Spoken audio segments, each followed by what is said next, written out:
Over the last week, world leaders and activists gathered in Glasgow for the COP26, the United Nations Climate Conference. Headlines in the Israeli media dealt mainly with the unfortunate incident involving Minister Karine El-Harar and the lack of sensitivity and accessibility at the conference. But with all due respect, there was a much more serious incident that the media simply ignored.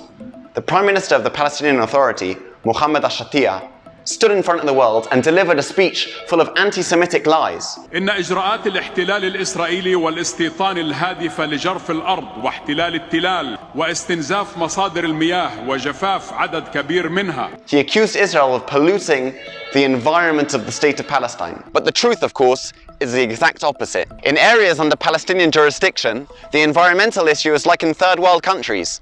And since environmental pollution has no borders, the impact on the state of Israel is catastrophic. Raw sewage, like we can see here, industrial waste, and even blood from slaughterhouses in the Palestinian Authority all flow into rivers of Judea and Samaria, which eventually reach the Dead Sea and the Mediterranean. Hundreds of illegal scrapyards, full of old vehicles, found in every town and every village, cause soil contamination and pollution of the groundwater. Dozens of huge quarries, some of which are illegal and all of which are unsupervised, tens, if not hundreds, of illegal garbage dumps throughout the territory cause major environmental damage. Here, for example, is a mountain of trash that was created by the Ramallah municipality in an abandoned quarry in the Binyamin region.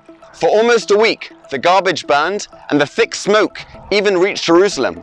And we haven't even mentioned the charcoal kilns in North Samaria that are choking the residents of Hadera and Pardes Chana, or the fact that over the last few years, hundreds of illegal structures have been built in the Wire Accords Nature Reserve, and no one cares. In other words, the Palestinian Authority is polluting and shitting on the state of Israel. But what's most irritating is that no one in Israel's massive delegation or the Israeli government chose to respond and call out the lies. Not Environmental Minister Tamar Zandberg, not Foreign Minister Yair Lapid, and not Prime Minister Naftali Bennett, who spoke just after Shatiya. The Palestinians are polluting Israel and now shaming it on the world stage, yet no Israeli representative has bothered to respond. This is not the way to protect the environment. This is not the way to protect the state of Israel.